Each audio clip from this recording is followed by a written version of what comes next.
दुसऱ्या मित्राच्या, आता म्हणतात पहिल्या प्रेमाचं. मग मी काय त्याला आहे ना, मी प्रमीला सांगितलं होतं त्यानं काय केलं माहितीये का, त्याला ऐकायला कमी आलं वाटतं, त्यानं पूजा केलं. प्रमिलाचं पूजा कसं होईल का, त्याची साई संपली होती. हा वाह दीदी, वाह दीदी.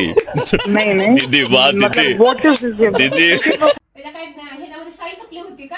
अगं का त्याला दुसऱ्या मला विचारू दे कुणाच्या हातावर काय केलंय त्याने, मला काय कळणार आता. बरं राहू दे, आता एवढं बरं झाले तर आता मी म्हणलं तुला इकडलं रिमूव्ह करून नाही टाक. नाही, रिमूव्ह नाही करायचं, डायरेक्ट हातच रिमूव्ह करायचा.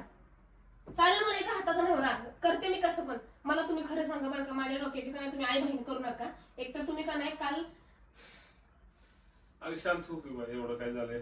एवढं मग काय ती तर हाय झालं? की ते एवढं मारून काय मी जर करत आहे. दुसऱ्या माणसाचं नाव काढून असं आलं असतं तर तुम्हाला काय चाललं असतं का? इथं तुझा पी हाय नाही तर पी हाय केलं तुझं पुढं काय आहे ते? पुढं काय आहे ते? हा ते पुढचं आपण हे करून टाकू की.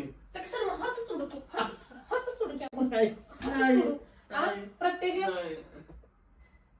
तुम्ही किती वेळेस मला बोलले नाही, मला मित्रांसोबत जाऊ देत नाही, गेले की फोन करते. कालचाच दिवस फक्त तुम्हाला मी का नाही कसलंच विचारलं नाही ना, काय बोलले नाही, तुम्हाला निवांत सोडलं होतं.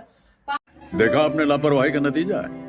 12-1 वाजले तुम्हाला घरी आले तरी मी विचारलं नाही. आले मला म्हणले मी आतमध्ये झोपतो, ठीक आहे म्हणलं चालतंय, किंवा पोरासमोर तमाशा नको. दरवाजाला आतमध्ये झोपले, ऊन पडले तरी उठायचं नाव नाही. कधी उठून माझ्यापासून लपून रुमाल बांधून ठेवलाय.